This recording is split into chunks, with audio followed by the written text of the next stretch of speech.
Hi aspirants, welcome to success secret. 2024 current affairs year round up క్లాసులలో level 2 క్వశ్చన్స్లో భాగంగా fourth video అండి. ఈ ఫోర్త్ వీడియోలో ఒక 10 క్వశ్చన్స్ మనము చూడబోతున్నాం. లెవెల్ 2 క్వశ్చన్స్ అనేటివి. మరి ఇప్పటివరకు ఉన్నటువంటి క్వశ్చన్స్ లెవెల్ 2, లెవెల్ 1 కూడా మన యూట్యూబ్ ఛానల్లో ఉన్నటువంటి ఆ వీడియోస్ అన్నీ కూడా తప్పక చూడండి. మీకు కరెంట్ అఫైర్స్ విషయంలో ఏ ఒక్క టాపిక్ కూడా మిస్ కాకుండా అంతా కవర్ చేస్తూ మరి ఈ క్వశ్చన్స్ను ప్రిపేర్ చేసి మీకు అందించడం జరుగుతుంది. కాబట్టి ఖచ్చితంగా వీటిని యూటిలైజ్ చేసుకోండి. మరి అదే విధంగా మన సక్సెస్ సీక్రెట్ యాప్లో ఉన్నటువంటి కరెంట్ అఫైర్స్ ప్రాక్టీస్ బిట్స్ కూడా మీరు అన్లిమిటెడ్ టైం ప్రాక్టీస్ చేసుకునే విధంగా అవకాశం అయితే కల్పించింది. కేవలం 99 రూపీస్కి మాత్రమే ఈ కోర్సును మన సక్సెస్ సీక్రెట్ అయితే అందిస్తుంది. అని దీని ద్వారా మీకు మొదటగా చూసినట్లయితే ఆ కోర్సులో కొన్ని ఫ్రీ టెస్ట్లు ఉంటాయి. వాటిని మీరు అటెంప్ట్ చేసిన తర్వాత మీరు సాటిస్ఫై అయితేనే ఆ కోర్సును 99 రూపీస్కి మీరు పర్చేజ్ చేసి ఉన్నటువంటి కరెంట్ అఫైర్స్ ప్రాక్టీస్ టెస్ట్ టెస్ట్లను మీరు అటెంప్ట్ చేయండి. మీకు ఎంతో ఉపయోగకరంగా ఉంటాయి. కేవలం లెవెల్ 1 క్వశ్చన్సే కాకుండా లెవెల్ 2 క్వశ్చన్స్ కూడా అందించడం జరిగింది. కాబట్టి మరి వీటిని తప్పక మీరు యూటిలైజ్ చేసుకోండి. మరి యాప్కు సంబంధించినటువంటి లింక్ అనేది మన డిస్క్రిప్షన్లో అందుబాటులో ఉంది. కాబట్టి ఆ లింక్ పై క్లిక్ చేసి మీరు ఖచ్చితంగా మన సక్సెస్ సీక్రెట్ యాప్ను మరి ఇన్స్టాల్ చేసుకోగలరు. అదేవిధంగా మన టెలిగ్రామ్ ఛానల్లో సక్సెస్ సీక్రెట్ 6 అనేటువంటి పేరుతో ఉంటుంది. టెలిగ్రామ్ ఛానల్లో తప్పక జాయిన్ కాగలరు. మరి ఎప్పటికప్పుడు మీరు అప్డేట్స్ అయితే అందుకోగలరు. ఓకే అండి. మరి ముఖ్యంగా ఈరోజు మనం ఇప్పుడు ఈ వీడియోలో కనుక చూసినట్లయితే క్వశ్చన్ మనం చూద్దాం. ఒక్కసారి క్రింది ప్రకటనలను పరిగణించండి. క్రింది ప్రకటనలను పరిగణించండి. ఏ, ఐక్యరాజ్య సమితి భద్రతా మండలికి శాశ్వతేతర సభ్య దేశాల కోటాలో Somalia, Pakistan, Panama, Denmark, Greece దేశాలు ఎన్నికయ్యాయి. బి, ఈ దేశాలు 2025 జనవరి నుంచి 2026 డిసెంబర్ 31 వరకు 2 ఏళ్ల పాటు శాశ్వతేతర సభ్య హోదాలో కొనసాగుతాయి. సి, ఐక్యరాజ్య సమితి భద్రతా మండలిలో వీటో అధికారం గల శాశ్వత సభ్య దేశాల సంఖ్య 15 అని 3 స్టేట్మెంట్లు ఇచ్చి పై ప్రకటనలో సరైనవి ఏవి అని అడగడం జరిగిందండి. మరి మనం చూసినట్లయితే ఈ స్టేట్మెంట్ ఏ కనుక చూసినట్లయితే మరి ఇటీవల ఈ Somalia, Pakistan, Panama, Denmark, Greece ఇవి ఈ 5 దేశాలు ఐక్యరాజ్య సమితి భద్రతా మండలికి శాశ్వతేతర సభ్య దేశాలుగా ఎన్నిక కావడం అయితే జరిగింది. కాబట్టి ఈ స్టేట్మెంట్ ఏ అనేది కరెక్టే. నెక్స్ట్ స్టేట్మెంట్ బి కనుక చూసినట్లయితే ఈ దేశాలు, మరి ఈ దేశాలు అంటే ఏ దేశాలండి? Somalia, Pakistan, Panama, Denmark, Greece ఈ 5 దేశాలు కూడా 2025 జనవరి నుంచి 2026 డిసెంబర్ 31 వరకు 2 ఏళ్ల పాటు శాశ్వతేతర సభ్య హోదాలో కొనసాగుతాయి అనే స్టేట్మెంట్ కూడా బి కూడా కరెక్ట్ స్టేట్మెంటే.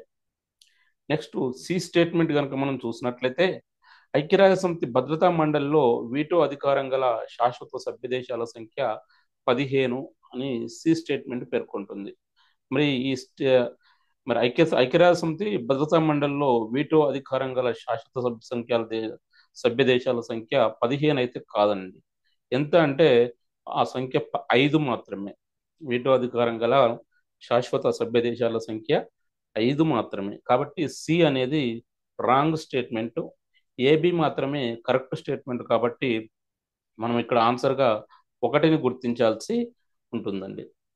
ఇది మరి ఐక్యరాజ్య సమితి భద్రతా మండలికి సంబంధించి చూసినట్లయితే మరి ఐక్యరాజ్య సమితి ప్రధాన కార్యాలయము మరి అమెరికాలోని న్యూయార్క్లో ఉంది. మరి ఐక్యరాజ్య సమితి భద్రతా మండలి కార్యాలయం కూడా మరి అక్కడే ఉందండి.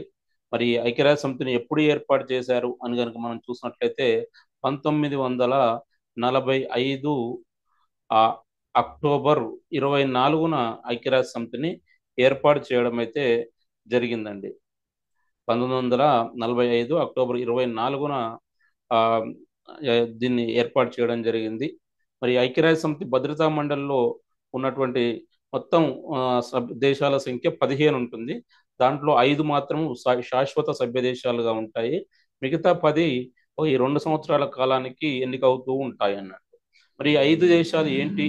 శాశ్వత సభ్య దేశాలు 5 ఏంటి అని అంటే, ఒకటేమో China, 2 France, 3 Russia, 4 UK United Kingdom, 5 America.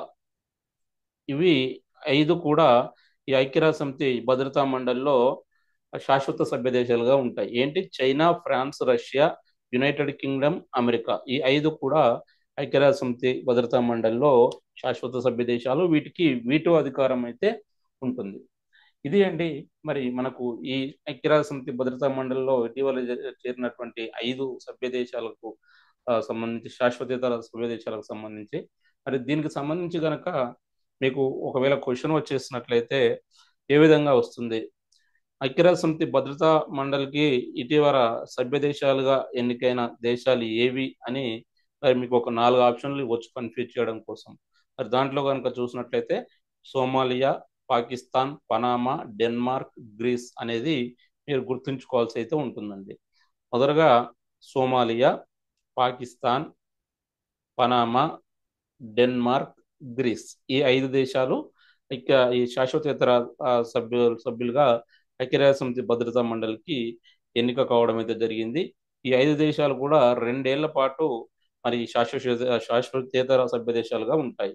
మరి ఐక్యరాజ్య సమితి ప్రధాన కార్యాలయం ఎక్కడుంది అని కనుక డైరెక్ట్ క్వశ్చన్ కనుక అడిగినట్లయితే మరి అది న్యూయార్క్ లో ఉంది అనేది మనం ఆన్సర్ గా ఇవ్వాల్సి ఉంటుంది.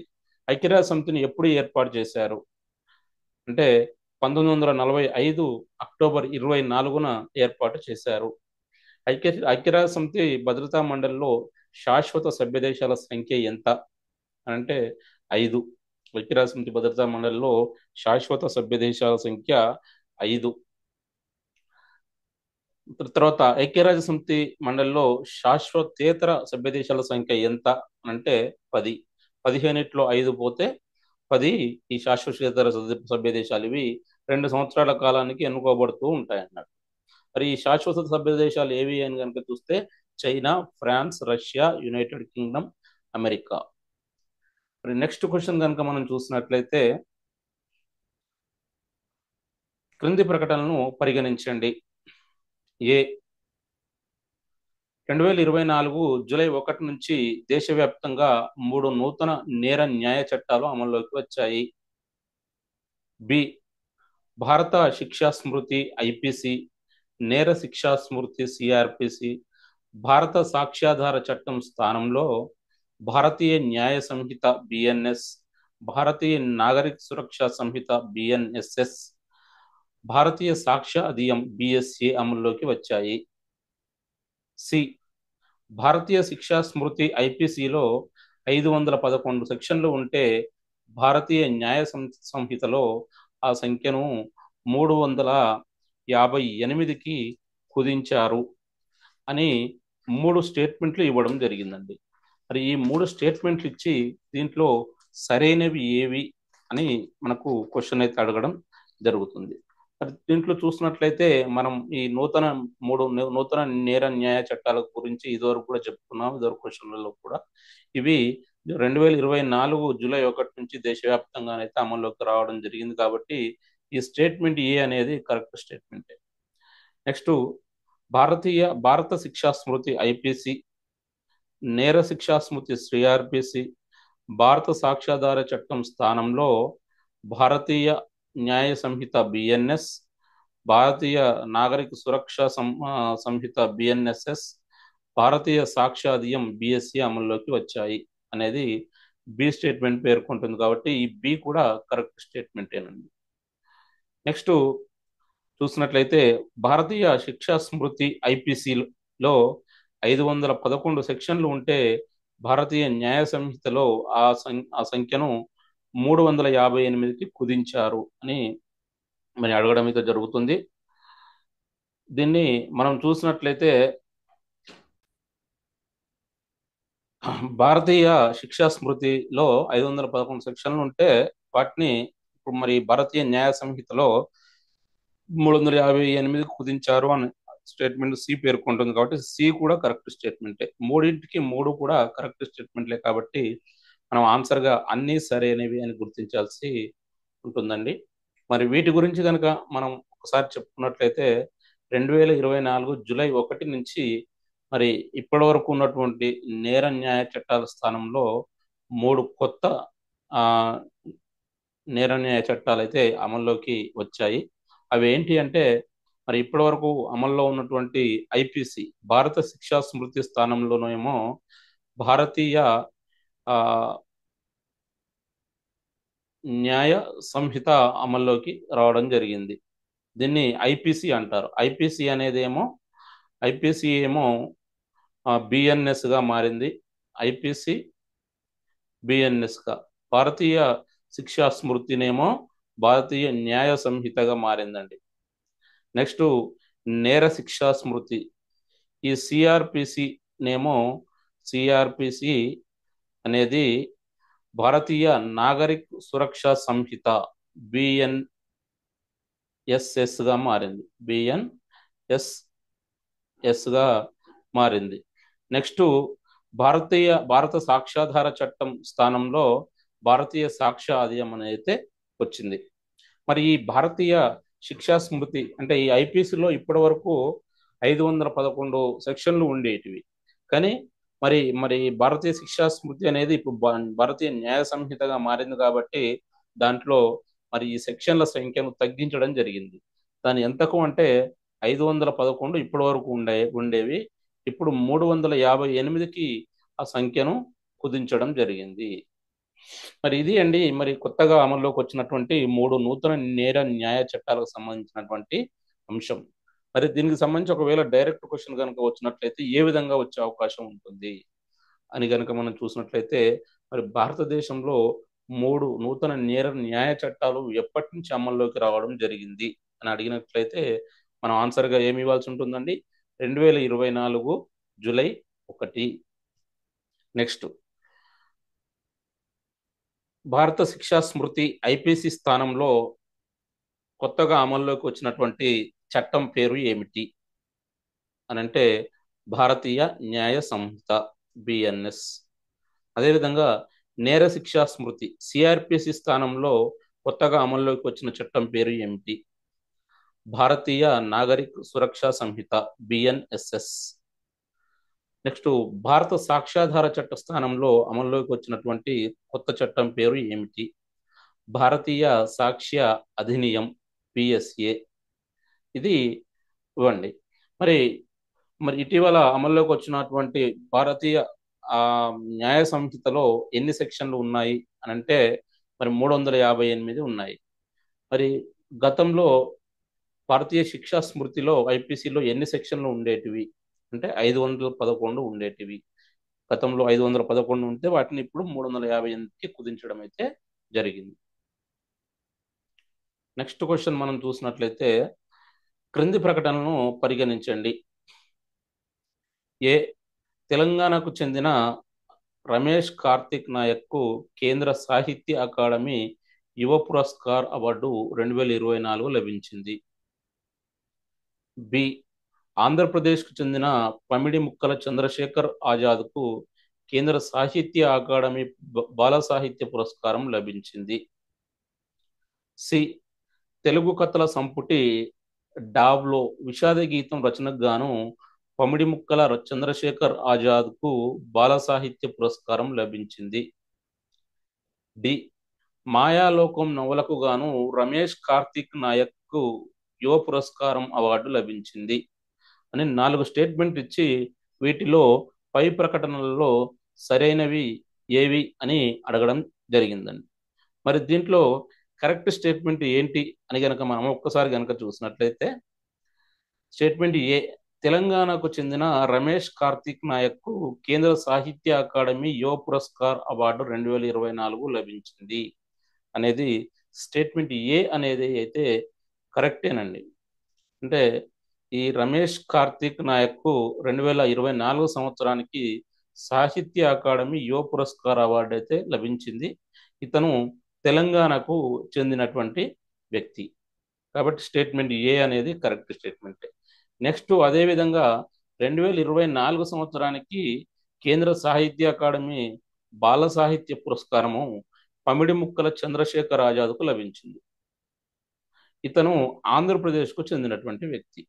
కాబట్టి స్టేట్మెంట్ బి కూడా కరెక్ట్ స్టేట్మెంట్.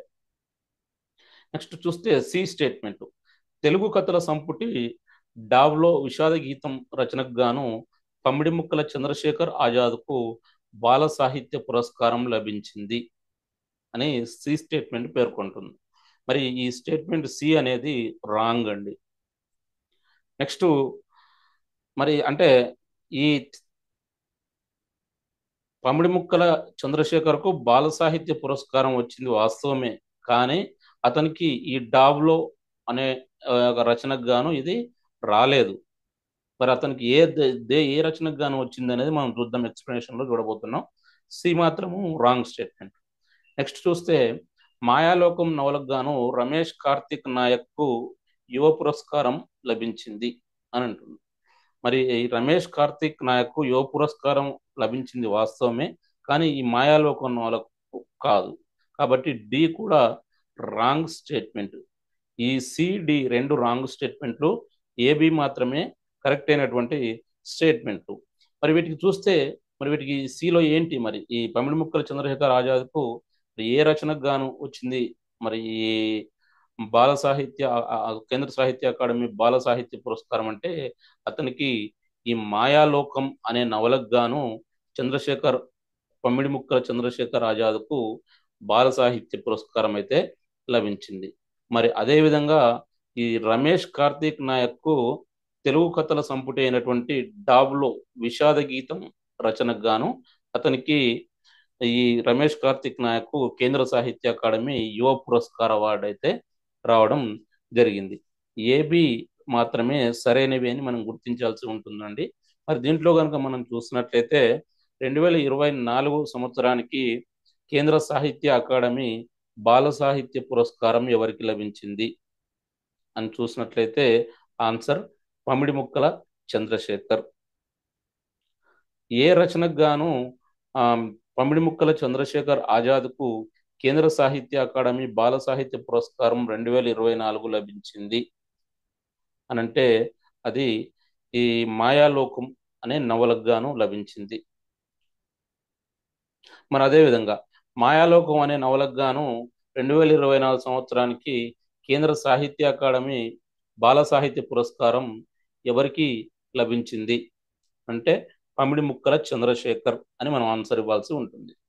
మరి అదేవిధంగా 2024 సంవత్సరానికి కేంద్ర సాహిత్య అకాడమీ యువ పురస్కార్ అవార్డు ఎవరికి లభించింది అంటే రమేష్ కార్తిక్ నాయక్కు లభించింది. ఏ రచనకు గాను రమేష్ కార్తిక్ నాయక్కు 2024 సంవత్సరానికి కేంద్ర సాహిత్య అకాడమీ యువ పురస్కార్ అవార్డు లభించింది అంటే మరి తెలుగు కథల సంపుటి అయినటువంటి డాబ్లో అనేటువంటి రచనకు గాను ఇతనికి లభించింది. మరి అదేవిధంగా తెలుగు కథల సంపుటి డాబ్లో అనే రచనకు గాను కేంద్ర సాహిత్య అకాడమీ యువ పురస్కార్ అవార్డు పొందిన వారు ఎవరు అనంటే రమేష్ కార్తిక్ నాయక్ అనేది మనం గుర్తుంచుకోవాలండి. దీంట్లో రమేష్ కార్తిక్ నాయక్ ఏమో తెలంగాణకు చెందినటువంటి వ్యక్తి, మరి పమిడి ముక్కల చంద్రశేఖర్ ఏమో ఆంధ్రప్రదేశ్కు చెందినటువంటి వ్యక్తి. నెక్స్ట్ క్వశ్చన్ మనం చూసినట్లయితే క్రింది ప్రకటనలను పరిగణించండి. ఏ ఓం బిర్లా 2024 జూన్ 26న లోక్సభ స్పీకర్గా రెండోసారి అయ్యారు.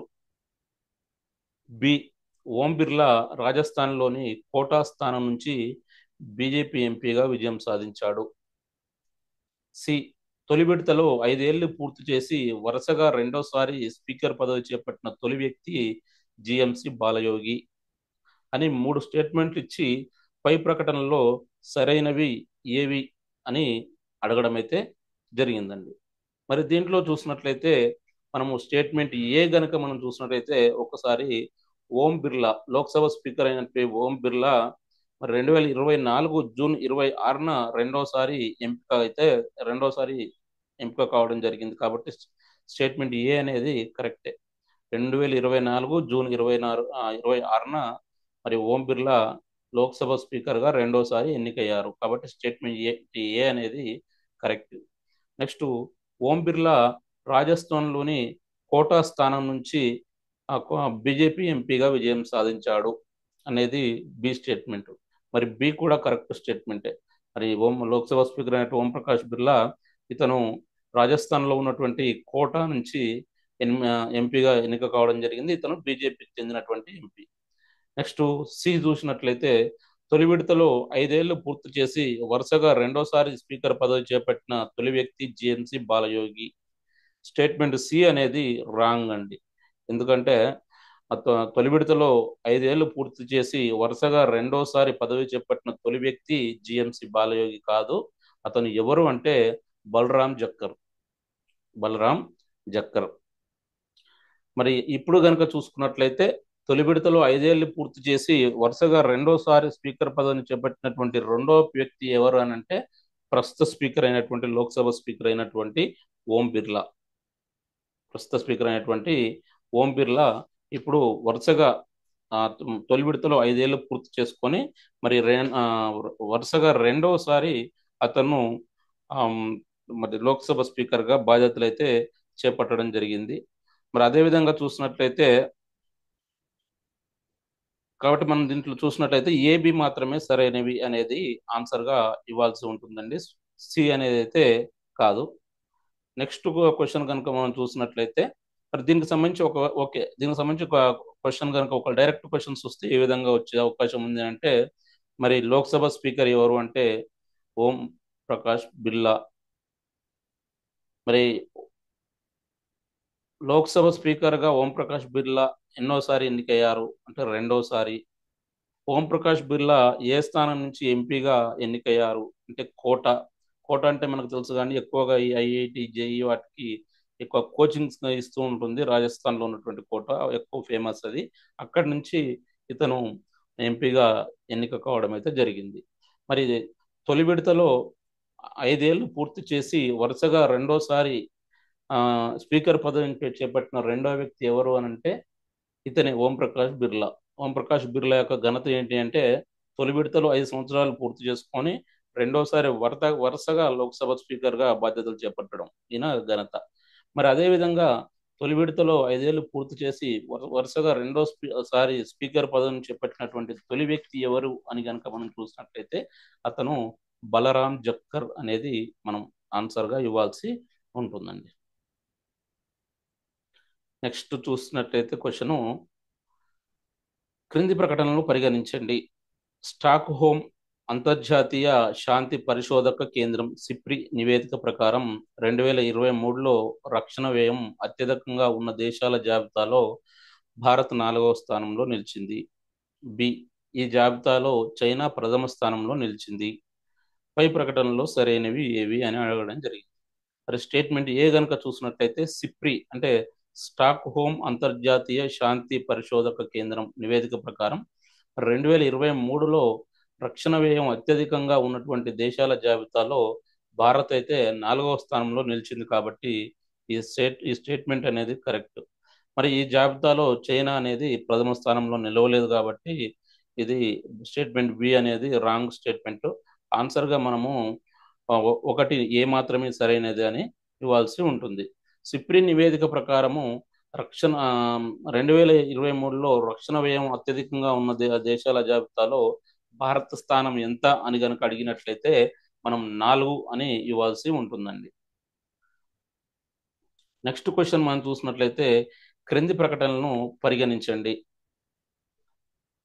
ఏ, నాటో అంటే నార్త్ అట్లాంటిక్ ట్రీటీ ఆర్గనైజేషన్ 75 సంవత్సరాలు పూర్తి చేసుకుంది. బి, నాటో 1949 ఏప్రిల్ 4న స్థాపించబడింది. సి, నాటోను నార్త్ అట్లాంటిక్ అలయన్స్ అని కూడా అంటారు. డి, నాటో ప్రధాన కార్యాలయం జపాన్లోని టోక్యోలో ఉంది అని 4 స్టేట్మెంట్లు ఇవ్వడం జరిగింది. ఇచ్చేసి పై ప్రకటనలో సరైనవి ఏవి అని మనకు అడగడం జరుగుతుంది.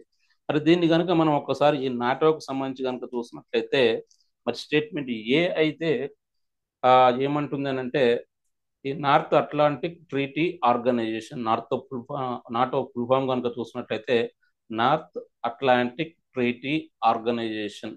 ఇది 75 సంవత్సరాలు పూర్తి చేసుకుంది అనే statement correct statement. Next, NATO 1949 April 4న స్థాపించబడింది. బి కూడా కరెక్ట్ స్టేట్మెంట్. నాటోను నార్త్ అట్లాంటిక్ అలయన్స్ అని కూడా అంటారు. C also correct statement. NATO ప్రధాన కార్యాలయం జపాన్లోని టోక్యోలో ఉంది అని అంటే ఈ డి అనేది రాంగ్ స్టేట్మెంట్. ఎందుకంటే నాటో ప్రధాన కార్యాలయం జపాన్లోని టోక్యోలో లేదు. కేవలం ఏబిసి ఈ మూడు మాత్రమే కరెక్ట్ స్టేట్మెంట్లు కాబట్టి మనం ఆన్సర్గా ఒకటిని ఇవ్వాల్సి ఉంటుందండి. ఏబిసి సరైనవి అనేది ఇవ్వాల్సి ఉంటుంది. మరి ఈ యొక్క నాటో ప్రధాన కార్యాలయం ఎక్కడ ఉంది అని కనుక మనం చూసినట్లయితే ఇది బెల్జియం రాజధాని అయినటువంటి బ్రస్సెల్స్ లో ఉంది. బ్రస్సెల్స్, బెల్జియం రాజధాని అయినటువంటి ఈ బ్రస్సెల్స్ లో ఈ నాటో యొక్క హెడ్ క్వార్టర్స్ ఉంది. మరి నాటోని ఎప్పుడు ఏర్పాటు చేశారంటే మనం చెప్పుకున్నాం కానీ 1949 ఏప్రిల్ 4న ఏర్పాటు చేయడం అయితే జరిగింది. మరి నాటోకి సంబంధించి కనుక మనం చూసినట్లయితే 2024 సంవత్సరానికి నాటో 75 సంవత్సరాలు పూర్తి చేసుకుంది. మరి 2024 నాటికి నాటో ఎన్ని సంవత్సరాలు పూర్తి చేసుకుంది అని అంటే 75 సంవత్సరాలు. నాటో యొక్క ఫుల్ ఫామ్ ఏంటి? North Atlantic Treaty Organization. NATO యొక్క మరొక పేరు ఏమిటి? North Atlantic alliance. నాటోని ఎప్పుడు ఏర్పాటు చేశారు? 1949 ఏప్రిల్ 4న. నాటో ప్రధాన కార్యాలయం ఎక్కడ ఉంది?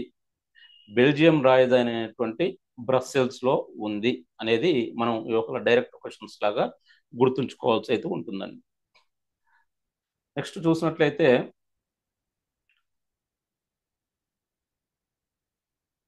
క్రింది ప్రకటనలను పరిగణించండి.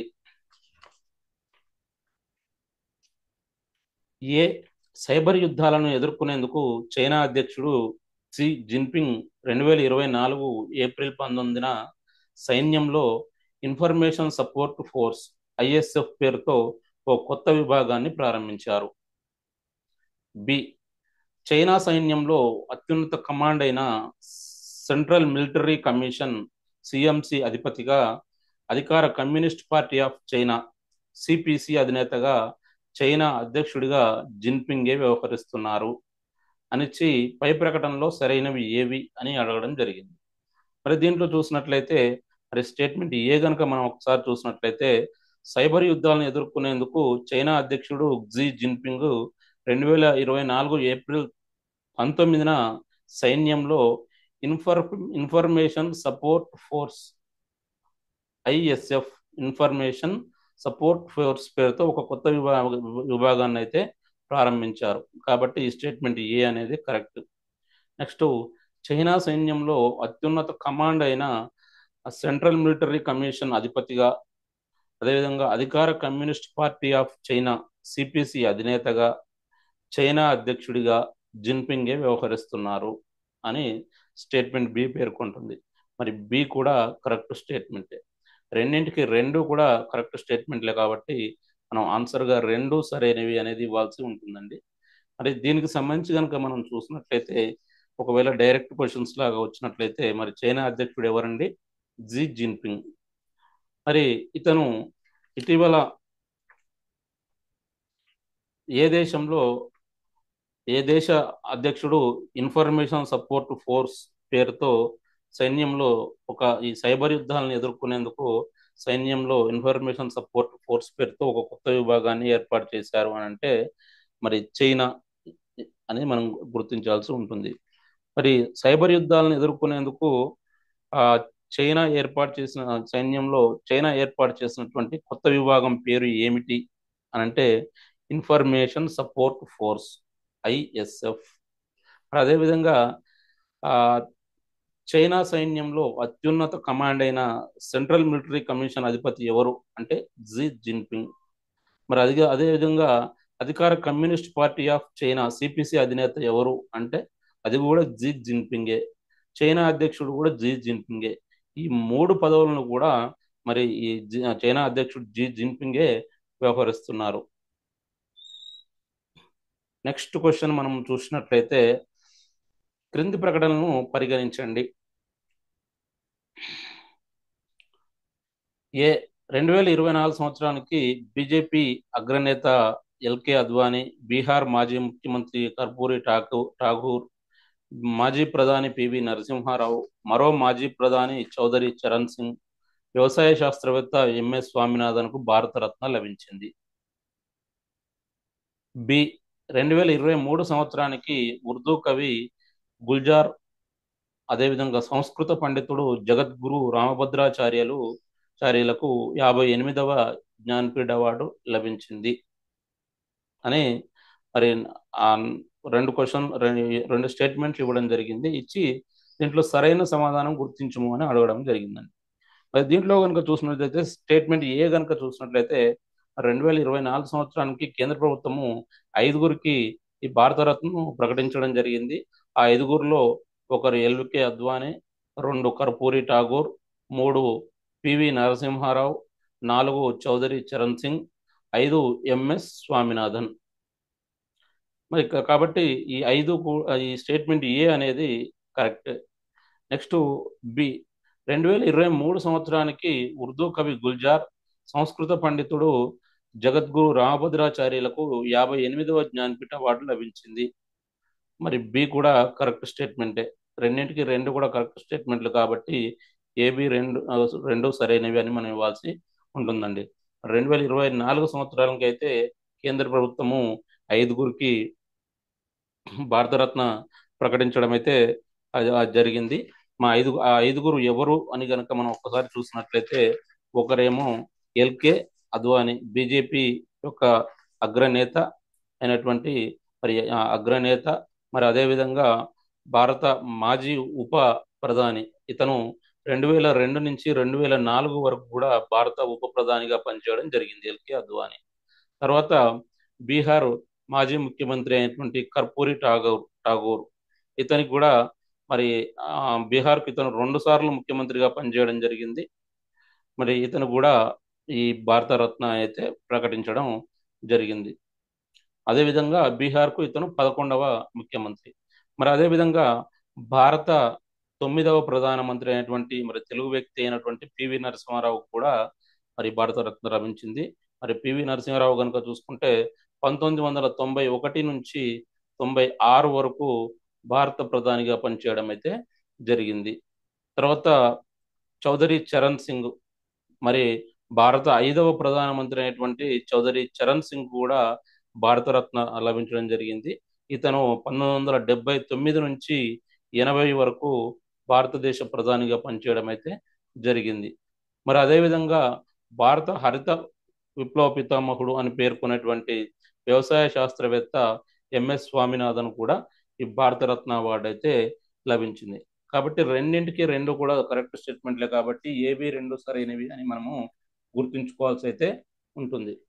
మరి దీనికి సంబంధించి ఒకవేళ వచ్చినట్లయితే క్వశ్చన్ ఏ విధంగా వచ్చే అవకాశం ఉంటుంది అని మనం చూసినట్లయితే 2024 సంవత్సరానికి కేంద్ర ప్రభుత్వం ఎంతమందికి భారత రత్న అవార్డులు ప్రకటించింది అంటే 5గురు అనిచ్చి, ఒకవేళ ఇచ్చి ఆ పేర్లలో ఇచ్చేసి మీకు ఏదో ఒక లేని పేరు ఇచ్చేసి ఈ క్రింది వారిలో ఎవరికి భారతరత్న 2024 సంవత్సరానికి ఎవరు భారతరత్న అవార్డు గ్రహీత కాదు అని లేని వారి పేరు ఇచ్చే అవకాశం కూడా ఉంటుంది. కాబట్టి మనం పేర్లు గుర్తుంచుకోవాలి. 1 L K Advani, 2 Karpoori Thakur, 3 P V Narasimha Rao, 4 Chaudhary Charan Singh, 5 M S Swaminathan. 2 మాజీ ప్రధానులు, 1 మాజీ ఉప ప్రధాని, 1 మాజీ ముఖ్యమంత్రి, తర్వాత 1 వ్యవసాయ శాస్త్రవేత్త. ఈ 5గురికి భారతరత్న అవార్డు అయితే రావడం జరిగింది. మరి అదేవిధంగా జ్ఞానపీఠ అవార్డు 2కి రావడం జరిగింది. అది కూడా 2023 సంవత్సరానికి. ఇక్కడ సంవత్సరం కన్ఫ్యూజ్ కాకూడదు. 2023 సంవత్సరానికి రావడం జరిగింది. దాంట్లో మనం చూసినట్లయితే ఒకరు గుల్జార్ ఉర్దూ కవి, అదేవిధంగా ఇంకొకరు జగద్గురు రామభద్రాచార్యులు. మీకు ఇక్కడ ఈ సంవత్సరం దగ్గర కూడా కన్ఫ్యూజ్ చేసే అవకాశాలు ఎక్కువగా ఉంటాయి కాబట్టి ఆ సంవత్సరము ఆ పేర్లు అయితే ఖచ్చితంగా మీరు నోట్ చేసి పెట్టుకున్న ప్రయత్నం అయితే చేయండి. నెక్స్ట్ చూసినట్లయితే క్రింది ప్రకటనలను పరిగణించండి. ఏ 2024 సంవత్సరానికి పివి నరసింహారావుకు భారతరత్న లభించింది. బి పివి నరసింహారావు 1991 నుంచి 96 వరకు ప్రధానమంత్రిగా పనిచేశారు. సి ప్రధానమంత్రి పదవి చేపట్టిన తొలి తెలుగు వ్యక్తి పివి నరసింహారావు. డి పివి నరసింహారావు ప్రధానమంత్రిగా ఉన్నప్పుడు 1992 జూన్ 6న అయోధ్యలో కరసేవకులు బాబ్రీ మసీదును కూల్చివేయడం ఆయన రాజకీయ చరిత్రలో ఒక మచ్చగా మిగిలింది అని 4 స్టేట్మెంట్లు ఇచ్చి పై ప్రకటనలో సరైనవి ఏవి అని అడగడం జరిగింది. మరి దీంట్లో కనుక చూసినట్లయితే మరి స్టేట్మెంట్ ఏ కనుక చూసినట్లయితే మనం ఇందాకనే చెప్పుకున్నాం కాండి 2024 సంవత్సరానికి పివి నరసింహారావుకు భారతరత్న లభించింది. కాబట్టి ఈ statement A correct statement. PV Narasimha Rao 91 నుంచి 96 వరకు కూడా ప్రధానిగా పనిచేయడం జరిగింది. Statement B also correct. Next ఈ ప్రధానమంత్రి పదవి చేపట్టినటువంటి తొలి తెలుగు వ్యక్తి కూడా పివి నరసింహారావే. C also correct statement. PV Narasimha Rao ప్రధానమంత్రిగా ఉన్నప్పుడు 1992 జూన్ 6న అయోధ్యలో ఈ కరసేవకులు బాబ్రీ మసీదుపైను కూల్చివేయడం జరిగింది. మరి డి ఆల్సో కరెక్ట్ స్టేట్మెంటే. కాబట్టి 4కి 4 కూడా కరెక్ట్ స్టేట్మెంట్లు కాబట్టి మనం ఆన్సర్గా 4ను ఏబిసి మరియు డి సరైనవి అనేది ఇవ్వాల్సి ఉంటుందండి.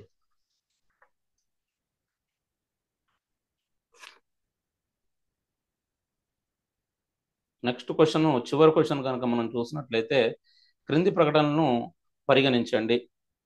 కేంద్ర ప్రభుత్వం 2024 సంవత్సరానికి 5గురికి దేశ అత్యున్నత పౌర పురస్కారం భారతరత్న ప్రకటించింది.